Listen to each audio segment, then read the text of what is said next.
Eu gostei da fala do deputado Alan, que nos contou sobre um tempo em que o professor era autoridade na sala de aula, em que os alunos aprendiam. Esse tempo foi anterior a Paulo Freire, com a sua pedagogia do oprimido.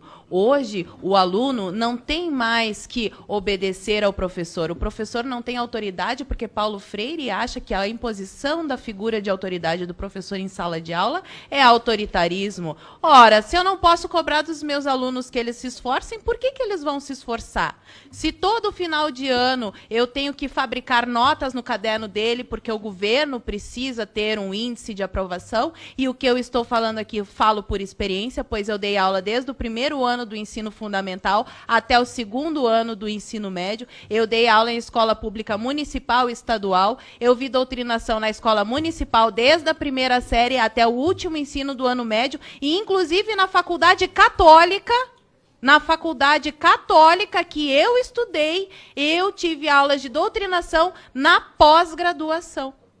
Então, que existe a doutrinação, existe. E por que os meus colegas insistem em dizer que ela não existe? Porque da mesma maneira que o peixe não tem consciência da água que o cerca, porque aquele é o mundo dele, para ele aquilo é natural, os professores já não conseguem mais ver a doutrinação que está escancarada na cara deles, porque é uma verdade onipresente, onisciente de um partido invisível. E embora a minha querida colega não saiba, ela acabou de reproduzir o discurso de Antônio Gramsci.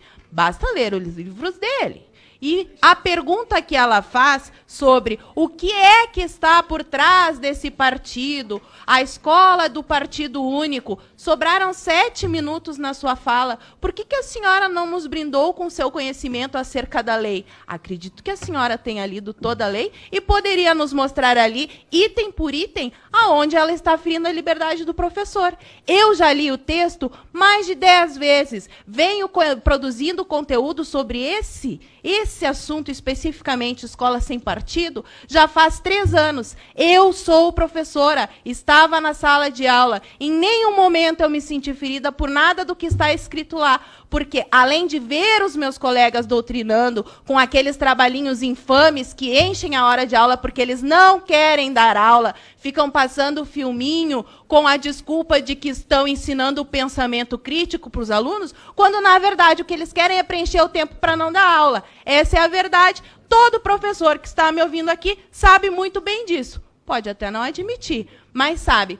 Quero agradecer. Ali, provavelmente, ele é apoiador de Escola Sem Partido, porque traz o cartaz ali, Escola Sem Ódio. O Brasil não é da esquerda, do centro ou da direita. E é justamente isso que o Escola Sem Partido quer. Porque hoje a escola está na mão da esquerda. Nós não queremos a esquerda nem a direita. Eu sou tão contra o professor que vai dar aula com a camiseta do Che Guevara, quanto um professor que vai dar aula com a camiseta do Bolsonaro. Escola não é lugar de fazer política. Nós temos que ser neutros. E quando formos apresentar um tema político, nós temos que apresentar os dois lados. O que tem de tão ruim nisso? Até agora, eu só ouço professores dizendo que fere os direitos, que fere os direitos. Me digam aonde, me mostrem. Eu vim aqui, mostrei todos os meus argumentos, não com base nas minhas opiniões. Eu não fiz acusações ao Léo. Eu provei aqui, através de pesquisas científicas, o quanto um professor pode sim influenciar um aluno,